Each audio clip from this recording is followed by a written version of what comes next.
Hello all of you, welcome back to my channel. मैं आज आप लोगों के लिए लेकर आ चुकी हूँ एक कलेक्टिव रीडिंग जिसका टॉपिक रहने वाला है कि वो आपके लिए किस हद तक जा सकते हैं, क्या लिमिट क्रॉस कर सकते हैं, क्या है ऐसा जो वो आउट ऑफ द वे जाके आपके लिए कर सकते हैं। ओके, तो ये रीडिंग जनरल है, कलेक्टिव है। हो सकता है कि आपकी सिचुएशन के साथ एक्यूरेटली रेजोनेट करे, हो सकता है कि सिर्फ कुछ परसेंट रेजोनेट करे या बिल्कुल ना रेजोनेट करे, ये भी हो सकता है। तो आपको ओपन माइंडेड होकर ये रीडिंग सुननी है, देखनी है।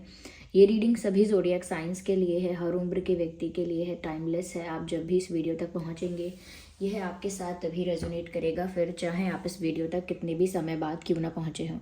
ओके, क्योंकि ये एक जनरल कलेक्टिव रीडिंग है तो सभी के लिए मैसेजेस आएंगे, कोई पर्सनल या स्पेसिफिक रीडिंग नहीं है। ओके व्यूवर्स, तो चलिए रीडिंग स्टार्ट करते हैं, देखते हैं कि वो आपके लिए किस हद तक जा सकते हैं। अभी मैंने शायद 1-2 दिन पहले ही इस टॉपिक पर रीडिंग की थी, पर आई थिंक क्योंकि बहुत सारी बातें कवर नहीं हो पाते हैं या सबके लिए मैसेजेस अगर नहीं आ पाते हैं तो लोग ऐसा भी कहते हैं कि दोबारा करिए, इस टॉपिक पर रेगुलर करिए। रेगुलर तो नहीं कर सकते या डेली तो नहीं कर सकते, पर हाँ ठीक है, बना रहे हैं एक और वीडियो इसी टॉपिक पर। चलिए देखते हैं कि वो आपके लिए किस हद तक जा सकते हैं। So here we have our first card, 3 of Pentacles, and then we have this Devil, 10 of Wands, okay, and oh wow, beautiful, 2 of Cups, that's good.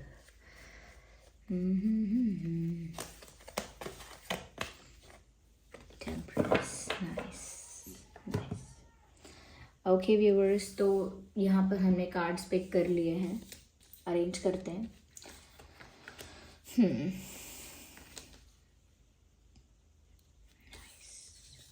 देखिए, सबसे पहले जो चीज़ मुझे यहाँ नज़र आ रही है कि वो आपके लिए क्या कर सकते हैं, तो पहली चीज़ तो ये कि ऑफकोर्स यहाँ प्यार है, ऑफकोर्स यहाँ पर एक इमोशनल अटैचमेंट है, स्ट्रॉन्ग रोमांटिक कनेक्शन है। ओके, एक गहरा प्यार है सच में, और वो एक तरफ से नहीं है, बहुत इक्वल है दोनों तरफ से। आप और आपके पर्सन दोनों ही इक्वली एक दूसरे में इन्वेस्टेड, इंटरेस्टेड हैं। तो यहाँ पर प्यार दोनों तरफ से है, और साथ ही साथ ऐसा लगता है कि आपके पर्सन की लाइफ ईजी नहीं है। वो मेल भी हो सकते हैं, फीमेल भी हो सकते हैं, और इसका मतलब ये नहीं है कि हम ये कह रहे हैं कि आपकी लाइफ इजी है या आपकी लाइफ सिचुएशंस बड़े सरल हैं, ऐसा नहीं है। लेकिन क्योंकि हम उनके लिए ये रीडिंग ज़्यादा देख रहे हैं कि वो किस हद तक जा सकते हैं, तो ऐसा लगता है कि उनकी लाइफ में ऑलरेडी बहुत ऑब्स्टेकल्स हैं, ऑलरेडी, यानी प्यार के अलावा भी काफ़ी ऑब्स्टेकल्स, चैलेंजेस हैं, और ऑलमोस्ट हर लाइफ के हर एक एरिया में उन्होंने डिफ़िकल्टीज फेस की हैं। सभी करते हैं, पर उन्होंने भी की हैं। यहाँ पर ऐसा लगता है when it comes to their career, when it comes to their responsibilities, mental peace, सब कुछ ना बहुत केओटिक है, सब कुछ ना बहुत उजड़ा हुआ सा है। यानी फाइनेंसेस में, करियर में वो इंसान अभी भी स्ट्रगल कर रहे हैं, हार्डवर्क कर रहे हैं। हो सकता है स्टेबिलिटी मिलती है, ग्रोथ मिलती है, पर स्टिल वो अभी भी बहुत स्ट्रगलिंग फेज है इनके लाइफ में। साथ ही साथ इनके ऊपर कुछ बहुत बर्डन है, ये भी साफ दिख रहा है, और वो बर्डन इनको कैरी करना ही पड़ता है। किसी भी टाइप की रिस्पॉन्सिबिलिटी, किसी भी टाइप का ऑब्लिगेशन, किसी भी टाइप के प्रेशर या कंट्रोल को भी हम कंसिडर कर सकते हैं। ये फैमिली, पारिवारिक भी हो सकता है, ये प्रेशर, कंट्रोल, रिस्पॉन्सिबिलिटी, ऑब्लिगेशन, या अपने ही कुछ कमिटमेंट्स, प्रोमिसेस या ड्यूटीज़ को लेकर हो सकता है। But yes, there is something जो कि बहुत हैवी है उनके लिए, एज इन आपके पर्सन के लिए बहुत हैवी है, बहुत टफ है कि वो इस बर्डन को कैरी करें और कैरी फॉरवर्ड करें, आगे तक भी जाएं इसको लेके। इनके लिए बहुत टफ हो जाता है, but still they are not giving up in anything. ना तो वो किसी और कार्य को या किसी और कर्तव्य को छोड़ रहे हैं, और वो आपको तो छोड़ेंगे ही क्या, बिकॉज यहाँ पर 2 ऑफ कप्स का कार्ड है। यू आर नॉट समवन जिसको छोड़ सकेंगे वो। आप इनके लिए एक चॉइस जैसे नहीं रहे कि अरे इनको रखना है लाइफ में कि इनको हटाना है लाइफ से। अब वो बात नहीं रही, वो फेज जा चुका है जब इंसान सोचता है कि इनको लाइफ में रखना है कि हटाना है। उस फेज को क्रॉस करके आगे आ चुके हैं आपके पर्सन और आप। तो वो फेज निकल चुका, अब ये चॉइस जैसी बात नहीं है, अब तो ये है ही। नाउ दे लव यू, इसमें अब चॉइस जैसा नहीं रहा है, बस इनके लिए अब टफ जो चीज़ें हैं उनको वो हैंडल करनी है। यहाँ पर व्यूअर्स ऐसा लगता है कि वो आपके लिए बड़े से बड़ा स्ट्रगल कर सकते हैं। यस, बहुत सारे बर्डन को, बहुत सारे प्रेशर को हैंडल कर सकते हैं, बहुत सारे चैलेंजेस को टैकल कर सकते हैं only for you, but they will not give up on you. फिर भी वो आप पर गिव अप नहीं करेंगे, चाहे बर्डन कितना ज़्यादा है, स्ट्रगल कितना ज़्यादा है, चाहे लाइफ सच में इतनी केओटिक हो गई है, मेंटल पीस सच में इतना डिस्टर्ब हो गया है, क्योंकि फ्रस्ट्रेशन होती है कभी कभी इतने सारे स्ट्रेस की वजह से, इतने सारे चैलेंजेस, इतने सारे ब्लॉकेजेस की वजह से। तो उस फ्रस्ट्रेशन या मेंटल पीस में जो डिस्टर्बेंस आता है, तब भी वो किसी भी चीज़ से छुटकारा नहीं पाना चाहते। That's a sign of a good person, कि जब इंसान को सहूलियत है, कन्वीनियंट लगा, तो अपने कर्तव्य त्याग दिए, रिस्पॉन्सिबिलिटीज़, ऑब्लिगेशंस और अपना सारा जो भी ड्यूटी है, रिस्पॉन्सिबिलिटी है, वो त्याग दी और अपने मन की चीज़ें कर ली। अब जब वहाँ मन लग रहा था, वहाँ किसी ने दुखी कर दिया, तो वो सब कुछ छोड़ के अपने कर्तव्य के पथ पर निकल गए। तो ऐसे अपने मन मुताबिक ना चल के इंसान जो जहाँ है उसको फुलफ़िल करता है, जो रिक्वायरमेंट है उसको फुलफ़िल करता है, ड्यूटी अपनी पूरी करता है, और चाहे खुद भी संघर्ष में रहता है, स्ट्रेस में रहता है, दुख में रहता है, लेकिन गिव अप नहीं करता किसी चीज़ पर। That's a sign of a good person. तो मैं तो ये कह रही हूँ कि ये ऑफकोर्स ये इंसान आपके लिए बहुत कुछ करेंगे, आउट ऑफ द वे जाके कर भी रहे हो सकते हैं, किया हो सकता है, फ्यूचर में भी कर सकते हैं या कर सकती हैं, लेकिन ये इंसान सेल्फिश नहीं है किसी भी तरह से। इनफैक्ट ऐसा लगता है कि इनकी फैमिली में कोई, या फिर इनकी लाइफ में कोई एक ऐसा पर्सन है, या फिर कोई ऐसा ग्रुप ऑफ पीपल भी हो सकता है। सिचुएशन तो नहीं कहूँगी, यही कहूँगी कोई पर्सन ऐसा है। कभी कभी हम कहते हैं ना थर्ड पार्टी को सिचुएशन भी हो सकती है, यस हो सकती है, लेकिन यहाँ पर इस रीडिंग में मेंशन करना चाहूँगी कि यहाँ पर कोई थर्ड पार्टी नेगेटिविटी है और वो कोई पर्सन ही है। ओके, हाँ, वो कोई एक पर्सन है या एक से ज़्यादा है ये हो सकता है, लेकिन कोई है जो समवेयर आप दोनों को एक साथ देखना नहीं चाहते, कोई है जो कहीं ना कहीं आप दोनों का यूनियन होने देना नहीं चाहते, या डिले करते हैं, टालते हैं, या ब्लॉकेजेस क्रिएट करते हैं, या फिर कहीं ना कहीं कॉन्फ्लिक्ट करवा देते हैं, मिसअंडरस्टैंडिंग क्रिएट हो जाती है, या थोड़ी बहुत jealousy, negativity, if not jealousy तो किसी तरह का कंट्रोल या किसी तरह का डोमिनेशन यहाँ पर है उस पर्सन की तरफ से। ये बहुत डोमिनेटिंग इंसान भी हो सकता है, या हो सकती हैं, फीमेल भी हो सकती हैं, ये इनके परिवार की भी हो सकती हैं, जैसे माता पिता होते हैं, फैमिली मेम्बर्स, तो माँ हो सकती हैं, ये जैसे किसी के यहाँ चाची जी, बुआ जी, और क्या भाभी जी, ये सब जो होते हैं ना, रिश्ते होते हैं, ऐसे लोग भी हो सकते हैं, और मेल मेंबर्स भी हो सकते हैं, नो डाउट। तो ऐसे की कोई नेगेटिव एनर्जी है जो कहीं ना कहीं आपके पर्सन को ना बहुत कंट्रोल करके, बहुत समझा बुझा के, रिस्ट्रिक्शन में रख के, बहुत प्रेशर डाल के कंट्रोल में रखना, ऐसा डोमिनेशन दिखाना या डोमिनेट करना, ऐसा करते हैं। कहीं ना कहीं आपके जो पर्सन हैं वो सारी चीज़ों को फॉलो करने की कोशिश करते हैं, लेकिन स्टिल ऐसा लगता है कि जैसे उनको ना बहुत ज़्यादा ज़रूरत है इस वक्त कि वो अपनी मेंटल पीस को मेंटेन करने में ध्यान दें, मेंटली अपने आप को थोड़ा काम रखने पर ज़्यादा फोकस करें, मेंटली अपने आप को थोड़ा रिलैक्स्ड रखने पर फोकस करें, क्योंकि इस समय ऐसा नहीं हो रहा है, काम चल रहा है, मेहनत चल रही है, ओवर थिंकिंग चल रही है, एक तरह से मेंटल स्ट्रेस है, और प्यार है ही। तो आप ये सोचेंगे कि ये आपके लिए इंसान किस हद तक जा सकते हैं व्यूवर्स, ये कितना भी झेल के आपको चुनेंगे, कितना भी झेल के ये आपको कभी गिव अप नहीं करेंगे, आप पर गिव अप नहीं करेंगे, या आपको कभी छोड़ नहीं देंगे आसानी से। अगर प्रेशर आया, कंट्रोल ज़्यादा हुआ इनकी लाइफ में, या किसी भी तरह का स्ट्रगल बढ़ गया, तो भी ये इंसान गिव अप नहीं करेगा, they will not give up. और ऐसा भी लगता है कि इस सारे स्ट्रगलिंग या स्ट्रेसिंग फेज में आप ही तो इनके लिए एक मोमेंट ऑफ रिलैक्सेशन हो, एक पीस ऑफ ब्यूटी हो इनकी लाइफ में, कहीं ना कहीं इनकी लाइफ में शांति, सुकून, प्रेम, धैर्य, ये सब पेशेंस, ये सब मेंटेन है क्योंकि आप हो। कभी कभी इंसान अपने एक पर्सन के लिए, अपने उस प्यार के लिए बहुत कुछ झेल जाता है, लेकिन अगर वो प्यार ही लाइफ से चला जाए, वो सुकून ही चला जाए, वो ब्यूटी का जो फैक्टर है जब वो ही चला जाए, तो फिर बाकी चीज़ों को हैंडल करने में, स्ट्रगल्स को करने में और चीज़ों को अच्छे से हैंडल करने में मन नहीं रह जाता। किसी तरह का विलिंगली फिर इंसान ऐसा नहीं कर पाता।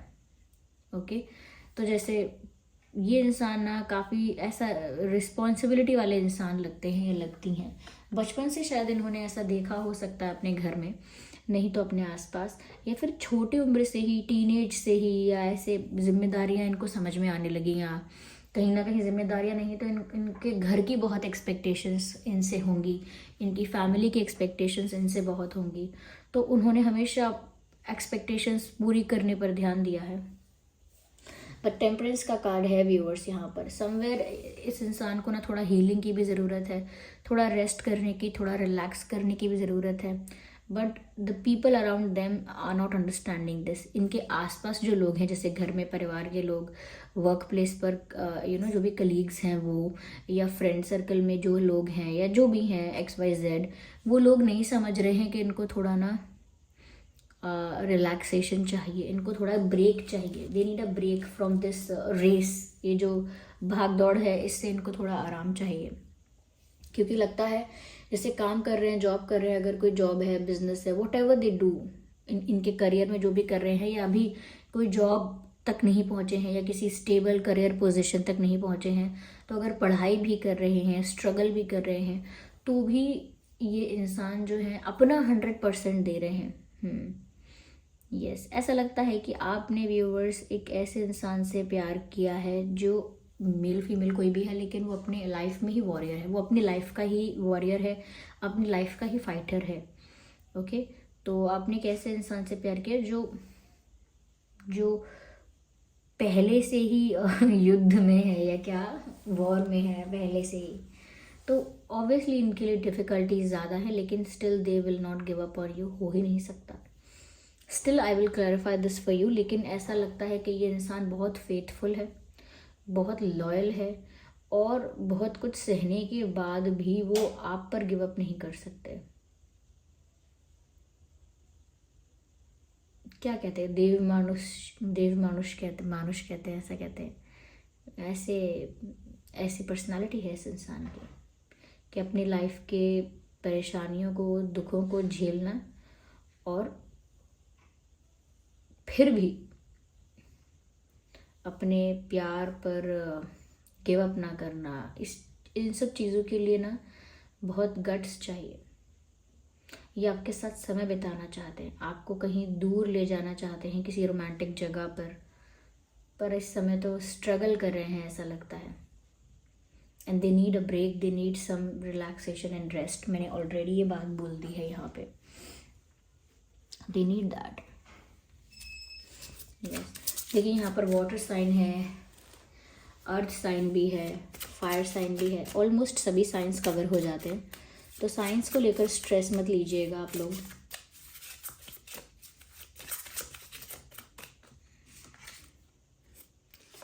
कॉलिंग व्यूअर्स, हो सकता है कि ये आपके सोलमेट हैं, क्योंकि यहाँ मैसेज है कॉलिंग इन योर सोलमेट, यानी कि जिसके साथ आप डील कर रहे हो सकता है, या बहुत ज़्यादा चांसेस हैं कि ये पर्सन आपका सोलमेट ही है। Your affirmations, prayers and visualisation help bring you together. कहीं ना कहीं एक तरह का मैनिफेस्टेशन किया जाएगा, जैसे इमेजिन किया जाएगा पॉजिटिव चीज़ों को, या ऐसा विजुअलाइज किया जाएगा, ऐसा सोचा जाएगा ज़्यादा पॉजिटिव, तो हो सकता है उससे और ज़्यादा आप लोग करीब आएंगे एक दूसरे के, एनर्जेटिकली भी करीब आएंगे, क्योंकि हो सकता है आप लोग पास्ट लाइफ से एक दूसरे को जानते हैं, क्योंकि यहाँ सोलमेट का कार्ड आया है। मुझे ऐसा लगता है कि इनकी लाइफ में बंधन बहुत है, कोडिपेंडेंसी का कार्ड है। मैंने कहा था ना, बहुत बंधन है। हो सकता है कमिटमेंट्स इनके बहुत है, लाइबिलिटीज़ इनकी बहुत है, बहुत ऐसे बंधन है। अब क्या कहें, बहुत सारे लोगों की लाइफ में ऐसा नहीं होता, पर इनकी लाइफ में लोगों के एक्सपेक्टेशंस बहुत हैं, इनके लिए बहुत ज़्यादा बाउंडेशंस तो नहीं कहूँगी, लेकिन हाँ इनके लिए ऑब्लिगेशंस और बर्डन भी बहुत है। ये कभी कभी डरते हैं इस चीज़ से कि वो आपको खुश रख पा रहे हैं या नहीं। पर जैसा हमारा प्रश्न था, तो व्यूअर्स इसका सिर्फ उत्तर ये है कि ये इंसान जिस पोजीशन में है, ऐसी पोजीशन में या ऐसे सिचुएशन में लोग लव लाइफ को नहीं कंसिडर करते हैं, लव लाइफ को इम्पोर्टेंस नहीं देते हैं, सोचते नहीं हैं कि लव लाइफ इस समय कोई चीज़ भी है। वो तो बस उस परिस्थिति को झेलने में समय बिताते हैं, पर ऐसी परिस्थिति में भी ये इंसान आपसे प्यार कर रहा है और आप में ही अपना सुकून ढूंढ रहा है और आपको फिर भी जाने नहीं दे रहा, चाहे खुद पर कितनी भी तकलीफ पड़ती है फिर भी। तो आई थिंक ये इंसान आपके लिए एक स्ट्रगल के तौर पे कहें, सफरिंग के तौर पे कहें, हार्डवर्किंग के तौर पे कहें तो बहुत कुछ कर सकते हैं। बहुत ये सहने वाली शक्ति इनमें ज़्यादा है, जैसे सह लेना, पेशेंस रख लेना, इंतज़ार कर लेना, यू नो, बुरा ना मानना, इस टाइप से ये आपके लिए बहुत कुछ कर सकते हैं इन चीज़ों में। Let's take one more card. ये सोलमेट हो सकते हैं डेफिनेटली आपके। Okay, let your friends help you. कहीं ना कहीं मुझे ऐसा लगता है व्यूअर्स के ये अपने फ्रेंड्स से ज़रूर शेयर करते हैं अपनी प्रॉब्लम्स के बारे में और अपनी लव लाइफ के बारे में, और कहीं ना कहीं इनके फ्रेंड्स भी इनको गाइड करते हैं, थोड़ा बहुत समझाते हैं, तो इनको कुछ उससे भी कुछ हेल्प मिलती है, क्योंकि इनके फ्रेंड्स कहीं ना कहीं इनके फेवर में हो सकते हैं या इनके वेल विशर हो सकते हैं, और अगर सारे फ्रेंड्स नहीं तो एक दो जो क्लोजेस्ट हों, तो कहीं ना कहीं ये शेयर करते हैं और इनके फ्रेंड्स भी इनको गाइड करते हैं अच्छे से। और मुझे ऐसा लगता है कि ये आपके साथ दुनिया भुला देना चाहते हैं, यानी कि ये आप में इतना खो जाना चाहते हैं कि इनको बाकी का कुछ याद ना रहे। ऐसा इंसान नशे में चाहता है, और आपका प्यार इनके लिए वो नशा है जिसमें वो बाकी चीज़ों को भुला सकते हैं, उसमें वो प्यार में वो पावर है। क्योंकि मैसेज भी है retreat, time to disconnect from the world. जब भी वो आप में खो जाते हैं तो वो दुनिया से डिस्कनेक्ट सच में हो जाते हैं, उनको अपने आसपास का पता नहीं रहता, क्या कहते हैं उसे, सुध बुध नहीं रहती। Okay, so this was the reading. I hope कि ये रीडिंग आपके लिए हेल्पफुल रही है। अगर थोड़ी भी हेल्पफुल रही है तो वीडियो को लाइक ज़रूर करें, कमेंट करके ज़रूर बताएं कि ये कितने % रेजोनेट करती है, और नहीं करती है रेजोनेट आपकी सिचुएशन से, आपको नहीं लगता कि ये आपके पर्सन के बारे में डिस्क्रिप्शन है, तो भी आप कमेंट करके बताइए कि कम मैच करती है, 10-20% करती है, या बिल्कुल नहीं करती। You can even say that too, कि ऐसा नहीं है कि ये कुछ रूड है, जब तक बात सच की है तो क्या रूड। तो आप लिखिए कमेंट में। ओके, और चलिए, अगर आप नए हैं सब्सक्राइब करिए, बेल आइकन को प्रेस करिए। मिलते हैं फिर किसी अगली रीडिंग में, तब तक के लिए bye bye family, bye bye angels, love you all, take care.